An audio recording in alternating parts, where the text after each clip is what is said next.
Good evening, our dear viewers. My name is Bernard Wambale, and I'll be moderating the show. You're most welcome again to this weekly episode where we are talking about aflatoxins, and basically we are measuring on the aflatoxins in the groundnuts value chain. And of course, we shall be discussing different perspectives when it comes to why groundnuts and aflatoxins. We shall be joined by our colleagues, Professor Kaya from Makerere University, and we shall also be joined by Miss Agnes from Food Rights Alliance. These are experts around the subject matter, and they'll be sharing with us widely why we are talking about aflatoxins and specifically why we are bothered about aflatoxins in the groundnuts value chain. So they'll be sharing with us how best we can prevent aflatoxins in the groundnut value chain. They'll also be sharing with us how best we can control aflatoxins in the value chain of groundnuts. And of course, they'll be giving us a case and different cases in the Ugandan context. And of course, with that preamble, I want to inform us that Mr. Chimera Henry will not be able to be with us today. He will join us next week on Friday. He's a little bit engaged with similar engagements with the SDG Secretariat. So today we shall be honored to run the show with Professor Kaya and also Miss Agnes from Food Rights Alliance. Professor Kaya, you are most welcome to the show, and we are glad to see you again. Thank you. So you're going to greet our viewers, and then you will land into, you will immediately dive into explaining to us a little bit of aflatoxins in the groundnut value chain, and why we should be focused, why we should be bothered about the aflatoxins in the groundnuts value chain. Thank you so much, and please say hi to our viewers and start right away. Hello, viewers. I greet all of you and do respect all of you in your capacities. I'm Professor Achille Okaya from the Department of Food Technology and Nutrition in Makerere University. Without wasting any time, I've been given a very important topic to discuss: aflatoxin in groundnuts and why actually groundnuts. Now, I would like viewers to recognize that groundnuts are the second most important grain legume in Uganda, next to common beans, the phaseolus beans. So they are very, very important, and right now they are consumed everywhere in Uganda. They can be consumed in form of sauce, that is stew. They can be roasted and eaten as nuts. They can be processed into peanut butter. They can be processed into other products, and mixed with so many other products to make, them, for example, as flavoring agents. They can be mixed with chocolate to make a very nice, chocolatey, flavored, peanut flavored, chocolate. So there are so many products. They can also be used as animal, feeds. The cake and also the hulls, the leaves and the stems. So they are very, very important. Therefore, their contamination by a dangerous toxin, aflatoxin, makes us, think twice.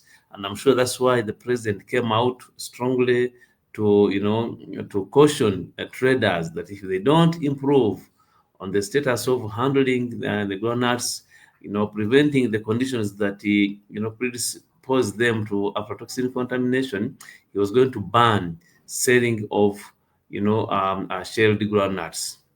So why aflatoxin? I have already talked about aflatoxins as secondary metabolites produced by the fungus, Aspergillus flavus, but also Aspergillus parasiticus, hence the name Aspergillus flavus toxins. So they are very, very important toxins because of their health and economic related impacts in this country, which you have talked about, of course, including causes of several illnesses, acute toxicity, and then chronic toxicity in the form of liver cancer and the other effects, especially on the immune system. Now, the groundnut, is composed of a number of key players, right from farmers through traders who can be transporters, the retailers, wholesalers, and of course now the processors, those who normally mill groundnut into different products. Plus, of course, the consumers. All of us are consumers, and we are very very important as far as our groundnut is concerned. So, what you need to realize is that the aflatoxin contamination of groundnuts can take place at all levels of handling, right from farm level up to consumption level.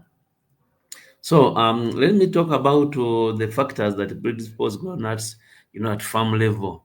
When farmers fail to follow the required agricultural practices to ensure production of healthier and high yielding, groundnut crops, they are mainly predisposed. They are made susceptible to aflatoxin contamination. So the first, a very very important factor that has always, failed the farmers is the drought stress. In Uganda, we are still relying entirely, almost more than 90%, entirely on rain-fed agriculture.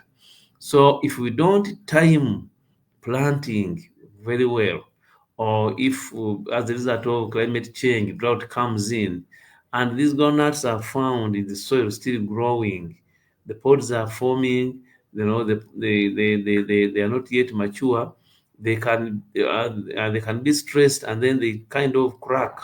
And the molds, because these molds are found in the soil, the molds that produce aflatoxins may then enter and find the naked kernel, and then they also enter in there. So stress, drought is point number one. Moisture, meaning that soil moisture is very very important.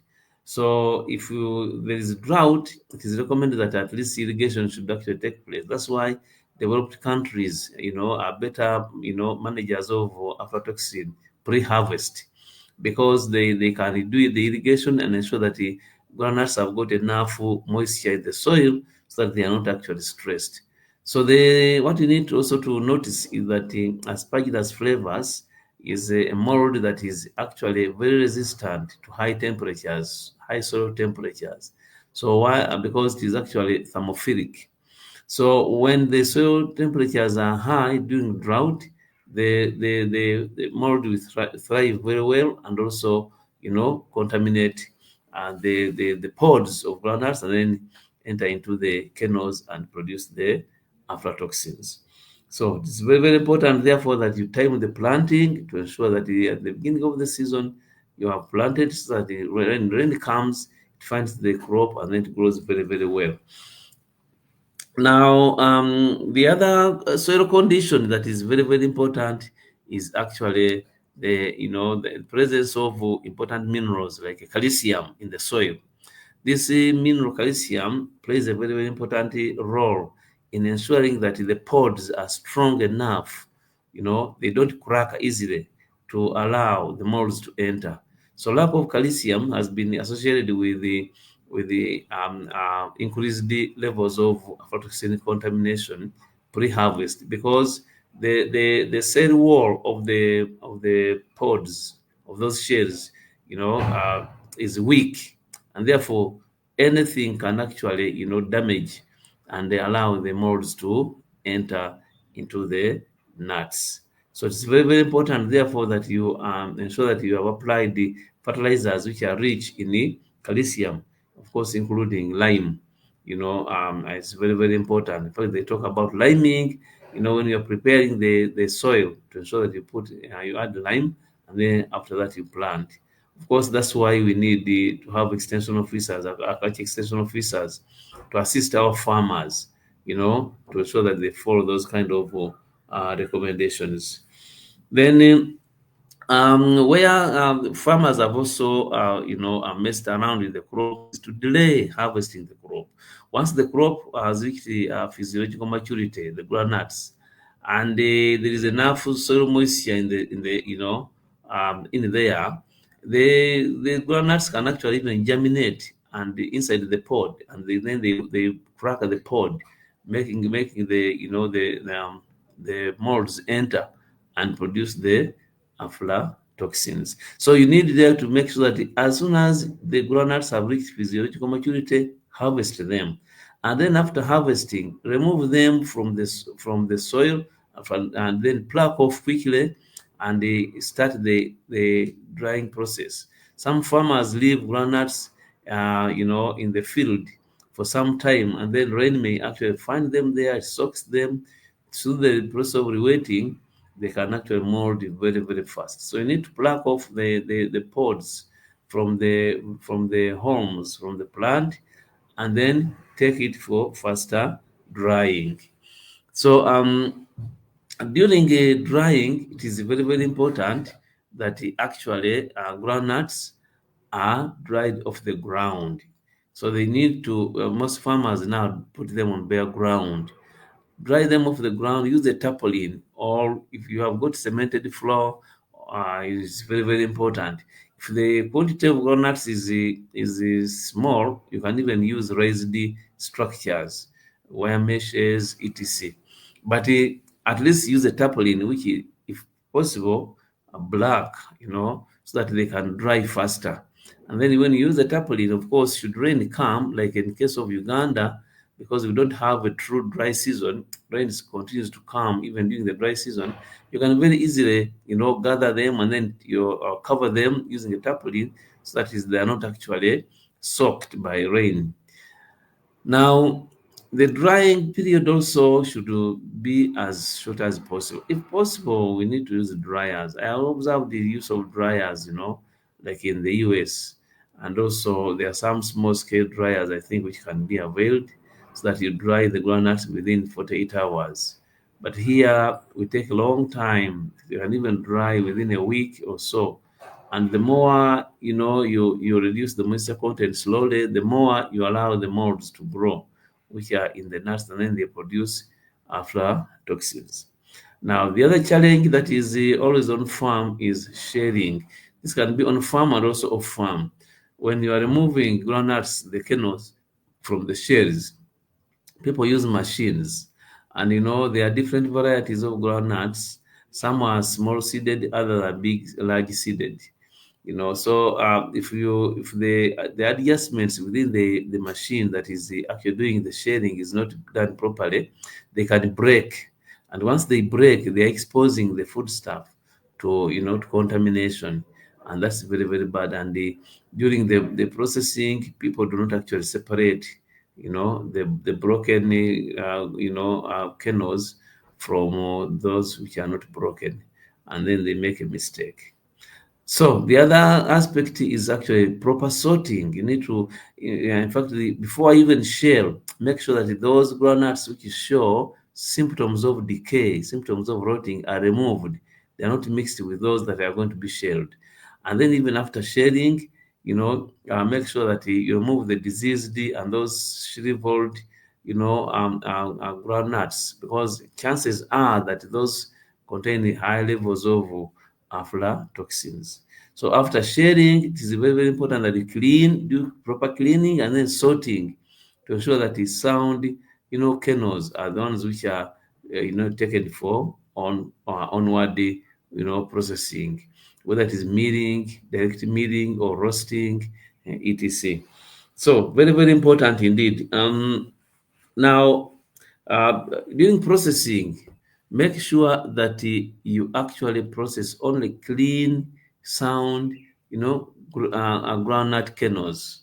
So those which are dirty, which are broken, can be actually discarded, and it's not good to give them to our animals. Well, they can be processed into animal feeds if the levels of aflatoxins are a little lower than those than the optimum that is required for animal feeds. But if it is higher, then they are supposed to be discarded or destroyed. Although we are trying to encourage, alternative use of, aflatoxin contaminated, nuts, then you can actually use them for extraction of biodiesel and the other products. We don't have that technology yet here, at commercial level, but it can actually be done. So very, very important. Those are some of the factors that actually predispose groundnuts to aflatoxin contamination. Now, uh, I'm sure because of the importance of groundnut as a food security crop, that's why the president came out to strongly to make sure that the farmers, revise their, practices. And as I mentioned this sometime back, what the processors do is to mess around with the product, of course, including use of wrong machines, which are mild stainless, made up of mild, steel, and then they are not regularly cleaned. So there's always, cross contamination, of the produce. Already the machine you are using is wrong. Then now it is not properly cleaned. The groundnuts that are accumulating there, which have been for quite some time, will contain the molds, and then these molds and also the toxins. The toxin may also be transmitted into the new batch that is incoming. So that's very, very important. And then, of course, when you look at the environment where they are normally processing from, very, very unhygienic environment. So they don't care about sanitation. So that's why we need to have standards coming in, and regulators are now coming in to assist us, so that the environment and also the equipment that are being used can actually are those which are recommended. So thank you very much, Bernard. In a nutshell, that's what I can, I think, say Yes. about groundnuts, and I think it's a very important crop that needs to be respected, needs to be consumed properly. Thank you very much. Thank you so much, Prof. I really like the discussion around. Every time I listen to aflatoxins, it sounds like it's a new subject every single day. I listen to it, but I just posed a little bit of a few questions for our viewers. Maybe if I consumed groundnuts and these groundnuts had Mm. aflatoxins, but here going to the restaurant and I've picked up a plate and has groundnuts with aflatoxins, can a consumer be able to identify when they just have a spoonful of groundnuts and they're able to tell that, hey, I think I've consumed these groundnuts have aflatoxins, and so they can be able to stop feeding? So maybe you'd help us to understand how best can we identify aflatoxins in ready to eat food. So someone has served you with OD or this peanut butter. Are there some bit of signs that can help us to identify so that I can discard before I can consume the whole tin? Maybe you'll respond to that before Madam Agnes comes in. But also you bring out another interesting issue on molds. So there are these commonly asked questions. There are different molds. So we have white mold. Some mold is gray. Some mold is green. When I see mold, can I start suspecting that this is a aflatoxin? For instance, let me just maybe put it in a perspective. If you look at this, let me just share a little bit on the screen. If you look at these groundnuts, you realize that they are quite aflatoxins seem to be presenting in different ways. So there is, I see some green mold, then others have black, others have green, white, and whatever. What exactly would aflatoxins look like when I see mold, whether in bread, whether in groundnuts or whatever? Which kind of mold exactly is the aflatoxin? So maybe that our listeners would pick a lot of interest in that as well. If you could speak through that, we shall be glad. And then I also wanted you to highlight. You talked about something to do with technology, that the farmers should be able to use technology. For instance, if we are supposed to dry groundnuts in 48 hours, in Mhm. Uganda, are we able to have access to this equipment that can be used to dry, or we just proceed with our taplings? Some consumers were asking me some time back that when I have a taplin and maybe it is blue or black, and then I put it on heat over the day, my maize is well put on the taplin, and then we're also busy talking about microplastics. So they were asking me now, isn't when the taplin starts heating up, whereas I'm controlling the aflatoxins, don't I bring on board, you know, microplastics and something of the sort? What about testing? Are we able to have equipment, or do we have equipment in Uganda or in Africa that farmers or marketers can actually use to test for aflatoxins without necessarily going to the laboratories and whatever? So, Prof, when you respond to those ones, I think I will then call in Madame Agnes so that we keep learning these things from our context. Yeah, thank you. Thank you very much, Bernard. On behalf of the viewers, those are very, very important and pertinent questions, really. First of all, can we really, identify, aflatoxins before we consume when we are about to eat? Unfortunately, aflatoxins don't smell and they're not visible, so you cannot actually tell. What we normally see, you are right, the molds. So, for instance, if you eat a groundnut that is bitter, chances could be that it was also contaminated by these molds, although the bitterness is as is that over acidity. But some of these molds, contribute towards that. And when you look at those molds, they can be different. There are those which just spoil the food. They are innocent. They just go there to eat the food, like the bread mold. Bread can also mold. You see it actually as the bluish and whatever. But the molds that normally produce aflatoxins, the aspergillus flavors, are actually bluish greenish. They have that greenish kind of yellow, appearance. So, they are not completely black. What the black mold is different. That is rhizopus, very, very different. Like the one which is normally found in cassava, black. You know, uh, this one which normally produces aflatoxin is kind of greenish and yellowish in between there. That's how it can be identified morphologically. Yeah.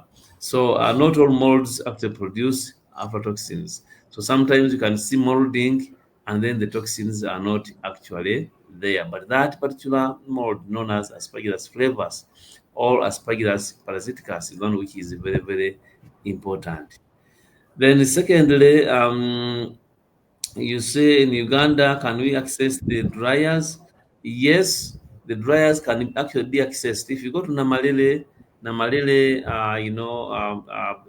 they are a group of agriculture engineers who can actually design very good, dryers. Kawanda also used to do that. These dryers, I think a little bit costly but appropriate, especially if our farmers can form, groups or cooperatives. They should be able, I think, to afford this. And if you go to countries like Rwanda, where cooperatives are working, they can actually afford the, different capacities of dryers, and they're already doing that, especially for maize. So I think this is something that can be done if you are able to form farmer groups or cooperatives or circles, and then you pool resources. You can actually approach, the artisans in Amalere, and they can do those. They can design dryers very, very well. They have done dryers for other produce, so I think that is still possible. Now, when the tarpaulins are drying and then they heat up, are they not introducing those challenges of microplastics and leaching of monomers into the produce? The heat that actually is used from the sun to dry the produce is not as high as the heat that it would be actually. It would enable the breakdown of the plastics into monomers. So the tarpaulin will not actually melt. The heat is not so much. So I'm not worried about any transmission of dangerous materials from the plastic into the groundnuts. For sure, no, there'll be a problem. Now, on the issue of testing, testing, unfortunately, we don't have right now simple kits that can quantify aflatoxin. You are going before you eat, you test, and then it's like the way you can actually test blood sugar. You can do that using a small kit, very, very straightforward. You get the blood and then you put it on that strip and then it reads the sugar levels. We don't have that. Why? Because for aflatoxin you must extract first, and extracting involves use of organic compounds. Now there is a team of students who are about to be successful, in getting a technology that can test aflatoxins in a kernel, groundnut kernel that is not destroyed. That's going to be a very big breakthrough, and I thinking that we used to have an equipment here which was very expensive. I think the cost was about 40,000 US dollars, which would actually detect aflatoxins in groundnut kernels. And of course, that one cannot be affordable to the ordinary farmer. But these students are trying to come up with something which is simple, and I think we have to support them really, because that's going to be the breakthrough. If farmers, consumers, traders can be able to test, and quantify aflatoxin in the produce, it is going to be a very big breakthrough. Thank you very much. Thank you so much, Professor. I really appreciate the guidance you are giving us. Now, we want to thank you really for sacrificing the time to be with us here. And now I want to bring on board Miss Agnes. I'm not sure whether we'll be able to see her. Okay.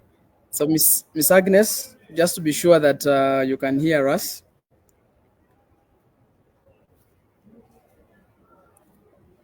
Okay, I can't see Miss Agnes.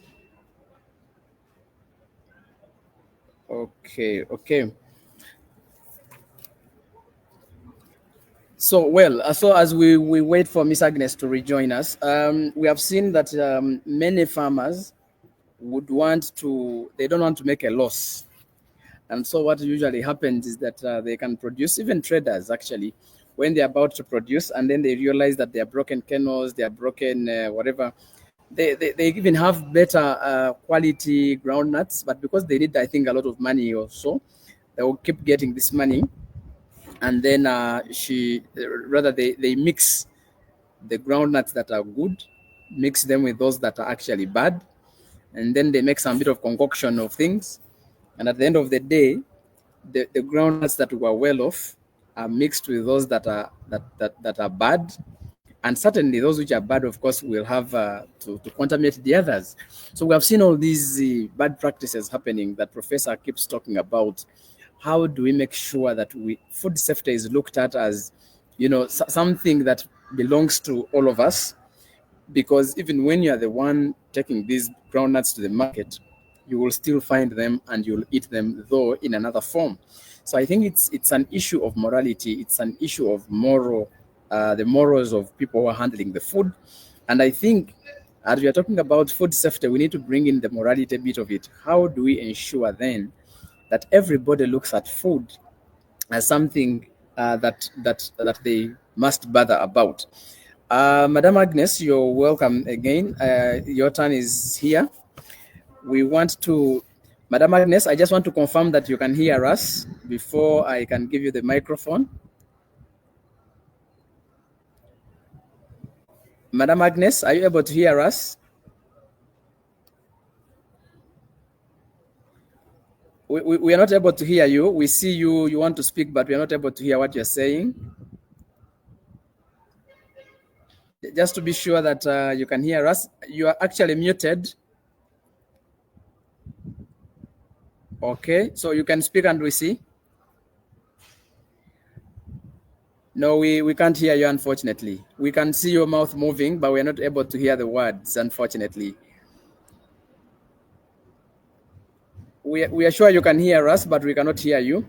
Previously, we had started hearing you. We want you to speak to our viewers. Okay, as Madam Agnes works on her machine, I was making compliments that every person who is handling the groundnut value chain must know that they are producing food for human beings, and actually they are also victims of receiving that same food. If you're a farmer, just know that you are producing these groundnuts and you're sending them to the processing area, but you'll receive back your groundnuts as either peanut butter or maybe paste or maybe in another food item. So you cannot maliciously mix groundnuts wrongly, because you like it or not, you will still receive these groundnuts at your table. And I think that the president, a few weeks ago, he made a declaration that we are going to have, is going to issue kind of an executive order, and this order is going to be massive, trying to stop everybody who is selling groundnuts, especially those ones where they have removed the husks, the shelled groundnuts, just maybe to create discipline and to save people. What we need to understand is that every time we are consuming large amounts of aflatoxins in the food we are eating, and also in the groundnuts, for instance, you will realize that the aflatoxins, if they are consumed by children under the age of 5, in large amounts, they are going to affect the other nutrients that help them to grow the brain or boost up the brain. And at the end of the day, these children get stunted. And you know, last time we talked about stunting. Every time the child is stunted, because the nutrients that are supposed to boost up the brain have been affected by the aflatoxin compounds. And so the aflatoxins, they inhibit the working of the other nutrients that are supposed to be supporting this child, build up the immunity of the child, boost up the brain of the child. And at the end of the day, this child's brain does not grow. They become stunted. And when they become stunted, it means they are not able to reach their full potentials of life. And what that also means is that when these children go to school, for instance, they will have a challenge with studying. They will end up dropping out of school because they don't have the capability or the capacity to handle education. And so they drop out of school. And what happens is that now, if a young girl drops out of school in primary 4, because they are not able to conceptualize issues because of the stuntedness, which stuntedness came because they overconsumed aflatoxins, it will mean that this girl is likely to get married when they're still young. So you see, a child gets married at the age of 14 or 15 just because they dropped out of school at maybe 9 years or 10 years, and so they feel they are old, and they get pregnant when they are young. Every time a girl gets pregnant at that age, they have another risk of giving birth to another stunted child. So you see stunting in the whole family, running from one generation to another, just because of one person who was fed on high aflatoxin groundnuts. So aflatoxins with stunting is a whole big issue that we need to deal with as a country, as a community, as a society. And mind you, if you are the mother producing groundnuts that are high in aflatoxins and you're feeding them to your children, it means that now your neighbor who is having a boy, probably who's a potential husband to your girl, will also be buying your own groundnuts from another shop. So you see that you're actually feeding your child with aflatoxin endowed food, but also you're feeding the potential husband to your girl on the same groundnuts. And now you see both the husband and the wife are all stunted, and you cause trouble to society. Mind you, stunting also comes with other things. It would mean that people are less productive, people are always sickly, people never reach their full potentials, people drop out of school, people cannot be innovative, people cannot develop just because of the stunted mind. But where is the problem? Consumption of food that is endowed with high levels of aflatoxins. So this is a whole mess. Away from that, we know that when we have groundnuts that have high levels of aflatoxins, we can never put them on any serious international market. Every time we are pushing this food to international markets, it means that they're going to bounce it back because they will have to test whether it is meeting the required aflatoxin levels. The moment our groundnuts are not meeting the aflatoxin test, if they are high in aflatoxins, they will be bounced. So you imagine a country like Uganda, you've gathered all the groundnuts from cooperatives, from communities, farmers have, bulked them, and then they reach the border at Kenya or any other border, and then they are rejected. What does that mean? It means that all the money that the farmers had borrowed from the banks, from money lenders, from wherever, it goes to waste because they are not able to get an equal amount of money on selling. Because every time you're exporting, it means you're getting relatively more money than actually domestically. So when they bounce from the borders, we lose a lot of income, but also we lose a name as a country. If it was your group or if it was your farmer group and your maize, rather your groundnuts have been bounced, your group can never have any serious deals of sales. So you lose money because of that. And remember, you picked a loan. to bulk these groundnuts, to produce these groundnuts, to process these groundnuts, and they are bounced. So the whole value chain actors are affected. None of you is then not going to pick the money that you deserve to have picked. So it's a whole chain of trouble when we don't deal with aflatoxins.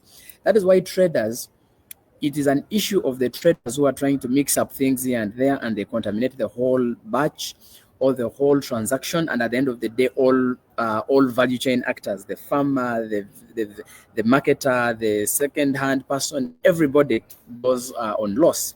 And then if it is the farmer that contaminated the groundnuts, they are not going to get the amount of money they're supposed to get. They are going to fail to hustle with the market. And we are busy complaining we don't have market for produce and all this. But how do we send what is not proper on the market and then it is bounced? So it's a whole mess in the value chain if we do not deal with the issues of aflatoxins in our groundnuts. So it is very imperative that everybody who is in this value chain of groundnuts handles these groundnuts with care so that they are not affected with aflatoxins. Otherwise, you're going to lose livelihoods. Your children are going to get stunted. You're going to lose the money. You're going to lose all of the incomes that you've invested at all levels of the value chain. And at the end of the day, as a country, we also lose the credibility on the international market. So I can see Madam Agnes. I am not sure now whether you're able to speak. Madam Agnes, are you able to speak now? I think I can speak. Do you hear me? Oh yes, very good, loud and clear. Finally. Sorry for the technological issues, but I think now that we can hear you, I wanted you to come in and share with us. I understand that you've been in this country for many years now, at least more than four decades. You've been here. For sure. And for the rest of your life, since you've been in Uganda, you've been perhaps eating groundnuts in one way or the other in different forms. And also, as a scholar, I know that you've done quite some bit of work around aflatoxins. You've been looking at culturally how people have been handling groundnuts, how the African continent have been, this is our food. Really, this is our food. So I wanted you to share with us extensively how you guys have been handling food in your 50 years. How has your mother, your grandmother, your village mates, these guys, how have they been handling these groundnuts to make sure that the groundnuts are not contaminated, that they are safe for their children, and that they are actually edible across the country and across the region? So I would love to hear that from you, and we shall be grateful, and our viewers are listening in. Thank you so much, please. Thank you so much, and viewers, greetings. I apologize for the technical glitches. I don't know whether it is because of the love in the air. Yeah. I don't know, but at least I have finally found a gadget that can accommodate us today. And thank you so much for that question. And thank you so much, Professor Kaya, for really elaborating on the science that is behind the practice, right from pre-production to actually consumption level. And like you have said, Bernard, groundnuts are deeply placed and rooted into the African cuisines across various societies in Africa. They are part and an integral part of our agri-food system from generations that I cannot count behind me. They are within our tradition of food behavior and food practice. It is actually a staple for so many societies in Africa. I do not know elsewhere, maybe, but at least in Africa, I'm very sure that it is difficult for a typical household to spend a whole week without actually having a dish or a pot of groundnuts being prepared. You would see, like, for instance, in Uganda, people will tell you among, let's say, the Baganda society, they will tell you that the best sauce or the soup that can go alongside their staple which is matoke, is groundnuts. And this practice and behavior is even copied into the bigger hotels. You see everywhere they are serving matoke. The next pan immediately will be having groundnuts, because among the Baganda, groundnuts paste or sauce best goes with the matoke. And for nutrition purposes, they would add several other foods in the groundnuts. We know that they add smoked fish, they add vegetables, they add dry white ants. They add quite so many things, but the fact is that if they are going to serve you and you enjoy inclusively their staple, which is matoke, the accompaniment is going to be ground nuts. If you cross over the Nile among the Basoga, you see that ground nuts, which they call mvuluga, is fondly served with their emboli. Emboli is the sweet potato, which is their traditional staple food. And then if you go far to the east among the Bagishu, you will find that they are serving you ground nuts with their staple, their identical traditional food, amalewa. The amalewa are served all are mixed with ground nuts, and they are served, it is part of their identity. Then you continue east, you go among the Bateso, the Teso people. You'll find that they are serving ground nuts mixed with their traditional vegetables to make ebo, which is very, very delicious. So, and then you cross the Nile once again and go among the Bacholi and the Langese, who paste. They paste almost everything. They paste fish, they paste meat, they paste chicken, they paste, and you see a lot. You see how we are going, crossing over the entire country. So groundnuts are within our traditional food system. They are within our food culture, and therefore they are within our food behaviors. We identify with them. So, like I have said, the Mvuluga, the Bansoga will immediately come. If you talk about Ebo, the people from the north will ably come over. If you talk about Malewa, the groundnuts are just a part of us. And we snack on groundnuts. Groundnuts is one of the traditional snacks. And in our days of going to school, you would see that this is a snack that they will pack for every child. But even traditionally, when our great-great-grandparents would move to go and visit in longer distances, they will see that they will go with a pack of roasted groundnuts to snack on them. So you would see that it is very, very difficult for a household not to have groundnuts. And because they are rooted within our the traditional food system, the agri-food system among the Africans.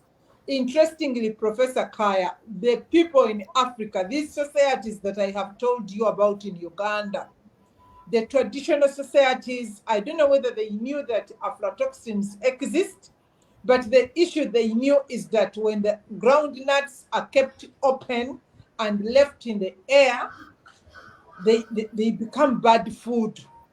They will just tell you it's a taboo. It is not supposed to be like that. And if you go through all of these societies, you would find for some reason that they would keep their groundnuts after drying them within their pods. They would not open them. So I don't know, maybe I would go back to them like I did sometime when I was studying the practices of managing and preserving a groundnut seed. Maybe now I would go back to ask them what exactly were they fearing. But they will tell you, including my mother, that they don't keep groundnuts open. Even when I take to her groundnuts, the open nuts, she takes them with a lot of reservations because she has nothing to do. But if I carry for her a bag of unshelled groundnuts, you would see the happiness that she has. So this is what I learned. Number one is that they feared that when a groundnut seed is kept open, it gets spoiled. That's what they will tell you in their literal language, that that time around, whether it is a seed or it is a food, its quality deteriorates. And they will tell you that it is possible that when you plant such a seed, the probability of them not performing at germination, but also at sprouting, and then at the earlier periods of it are very high. They knew the science, they may not have known what aflatoxins are. Sure. Again, you would see that there is the way they would tell using their traditional knowledge about the first rains to come. And when I listened to Professor Kaya talking about the soil temperatures and planting early, I don't know how the African traditional farmers, great grandparents, they would tell that the first rain is coming. And the evening, the eve of that night to come, you would go through a very difficult task or an assignment of sharing the groundnut, and a mother and the big parents would engage in the sorting. I used to see it happening in our own home. We would open the groundnut seed that is going to be planted the next day. We open it in the evening. And the old woman keeps saying the rains are going to come tonight. The first rains are going to come tonight. My seed has to sleep in the soil tomorrow. Of course, it would come in the night. We would not hear it. But to our surprise, the next morning, she's telling us we must plant. So planting was happening at the start of the rain. These people who think that Africans were not scientists, they were. Maybe they didn't know the science, but they were, because having listened to Professor Kaya, now I'm asking, why was my mother insisting that the rain is going to come tonight and she will plant the next day? Again, we would only open nuts that we are going to pound. And sorting was a must. Sorting was a must. So we would only open that, only the amount that we are going to pound, and then prepare for a meal, just like the president was saying. That's what used to happen in our traditional home. But again, my mother would find a way of making sure that those groundnuts are in the pod, but they are put on a raised ground in our kitchen. And when you would ask her, she would say, please, I want air to pass through my nuts. And it is the same story the farmers in Nakasongola told me, and it is the same story the farmers in Teso told me, the same story the farmers among the Langi. So the traditional farmers acknowledged that, one, the seed has to remain protected. But then two, drying alone is not enough. Aeration is of greater importance, such that the new moisture doesn't get into the soil. And lastly, what these communities told me, I don't know how Professor Gaya is going to explain that in science. These women told me that the groundnut seed does not perfectly close, and that alone exposes its embryo, which is very eager to germinate, to attract moisture and water to get inside. So the farmers, the women, all the women were telling me that inside that nut, there is life, which is the embryo, which is eager to come and live. And which is very unfortunate that the groundnut seed, according to the women, the old women in these regions that I have mentioned, that the nature of that seed compared to the nature of the bean seed, that this one doesn't perfectly cross to protect its younger one, which we call the embryo. These are the reasons the traditional old women in Uganda, among the groundnut producing and consuming societies, were telling me about 15 years ago when I was interacting with them in as far as the management and the practices around groundnuts are concerned. Therefore, two things as I conclude.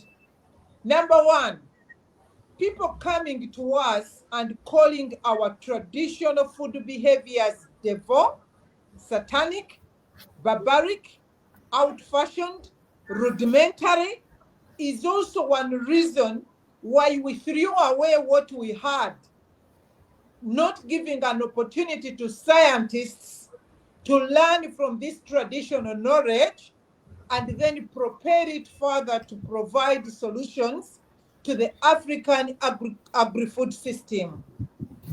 Because it is about that brought the selling of open seed everywhere, however, wherever, and without proper protection that the traditional societies had in as far as this particular food is concerned. The second aspect is the issue of trade. I think we came into trade with the groundnuts without the science. And last time, Professor Kaya was telling us how the traders invaded his office. But I think we need to go a little bit deeper in asking what are the solutions. If the women farmers were right, that this seed cannot remain in the open for a very long time. That's why they were opening it this evening and planting it the next morning.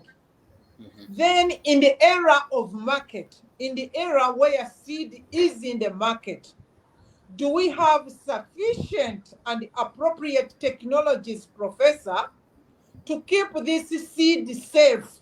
And I think this is the solution that the president is looking for. Because for him, he's immediately swinging back into his traditional society. But in between there, where groundnuts are now tradable, they move miles from one place to another. They stay longer on the shelf life. How do we protect that seed that the farmers were saying the groundnut is not careful to its young one like the bean seed is? Which solutions can science provide or can technology provide in ensuring that when they are opened, they are properly opened or shelled, but they are also properly stored?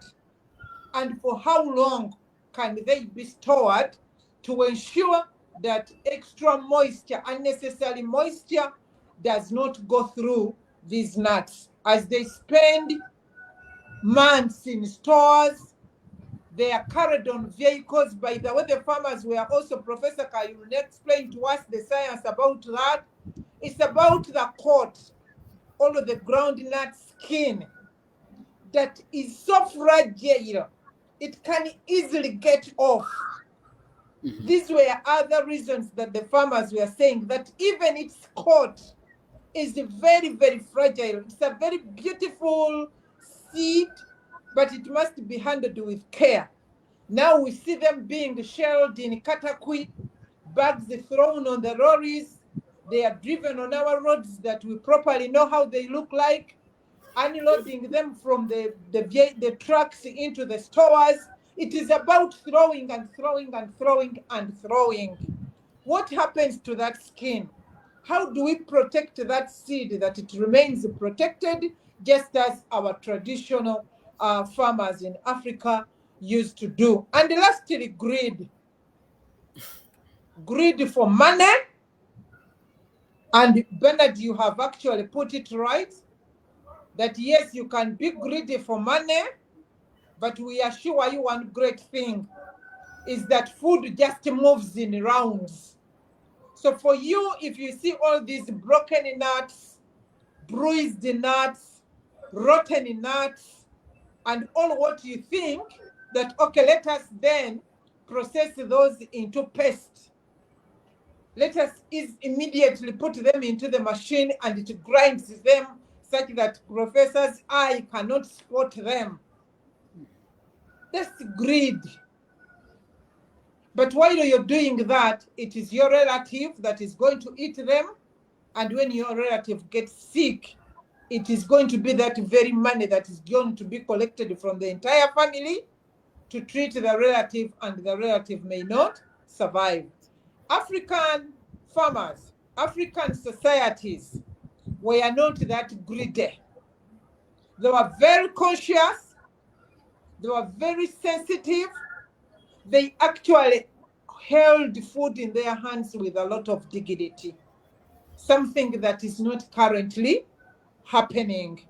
So I think, as I conclude, Bernard, what I could play is that how do we make the traditional food behaviors and practices that were good in the cases of managing our food join hands with the Professor Kayas and his colleagues, and then we provide solutions that are having our own African face. Because it is also not new that whereas the word aflatoxins may have come from another continent, the African farmers, the African societies were very conscious that once the groundnut is not managed and handled very well, it was dangerous. They wouldn't have taken all those precautions if they weren't aware that actually the risk is very, very high. I think I can leave it at that for now, and I thank you. Thank you, Ms. Agnes. But you see, I want to give you I think I need to give you some rank. Somehow, whenever you're speaking, I remember my grandmom, and then I don't know whether you guys were friends, because in my area, groundnuts, you've heard about sombe. So you if you want to have good sombe, then you must have groundnuts, because you'll get your sombe and put groundnuts. So in my area, you cannot finish a week without eating groundnuts. Even in the beans, you must mix the beans with actually groundnuts. That was one way my grandmom would avoid cooking oil. So we would have the beans, but mixed with groundnuts. So it was part of the game. We couldn't avoid them in any way. So I really want to appreciate you for this. But what I'm learning from this conversation is how do we generate or collect this indigenous knowledge? And this indigenous knowledge, we use it for scientific evidence, because it seems there is a disconnect between the indigenous knowledge, which actually protected our people, and the current science. So I think we need to generate all this indigenous knowledge around the subject matter. We even document it, because what I'm seeing is that there is not documented indigenous knowledge on the subject matter, and yet we could be learning a lot of things from this indigenous knowledge. How people would tell the rains are coming tomorrow, how people would make sure that in my home, we would unshell the groundnuts when you're going to cook. Actually, this old woman would make sure that we remove the husk as she puts in the chinu, that mortar, and then I didn't know how that was, but that's how we would do it every day. So I really appreciate this indigenous knowledge. But maybe a quick one as we close. I wanted you to make a comment on President Museveni says he's going to have an executive order on the groundnuts, and unless we are selling the unshelled ones.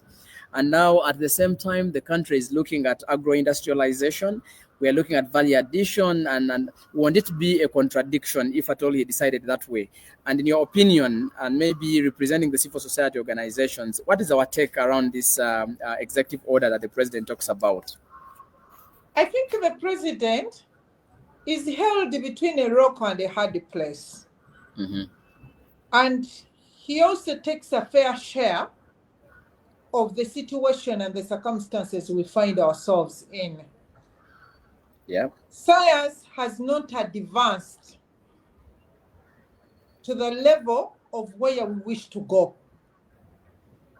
Like I have told you, truth be said, if the nuts remain being handled the way they are being handled, the whole society is at risk, because me and you are in agreement that across all societies in Uganda, no traditional society can spend a whole week without a meal on groundnuts. And Sure. that increases the levels of exposure to the risks of aflatoxins. Because Professor Kai and colleagues told me that one small serving, because you're not eating a whole bag, you may take in, but it may not expose you to the level of a person who is having several servings in a week. But here we hear the president is in agreement, starting from himself, that actually majority of the people have several servings of ground nuts compared to other foods True. in a week. For instance, if I'm to talk about myself, I decided that I don't eat kaunga. I can spend a whole month. Maybe I'll get my fair share of aflatoxins from the eggs, but I have my free range birds. But anyway, the levels of exposure that I have through maize, for instance, are lower than the levels of exposure I have through groundnuts. Yeah. So it's a risk that we are dealing with. And therefore, I want, like we said, Bernard, that the president's executive order has to be a bit bigger and True. broader in scope than only dealing with the selling. Because if only he limits himself to the selling, he's going to create a black market, which even makes it worse and exposing the people more than, things that are done in a black market. Yeah, What sure. happens in there? So we need a broader executive order, including but not limited. I don't know if Professor Kai is going to come back on set. Including but not limited to the issue of financing the establishment of the AflaSafe producing facility here in Uganda. Because if AflaSafe could take off a proportion of aflatoxins within the chain, then we are reducing the levels of exposure.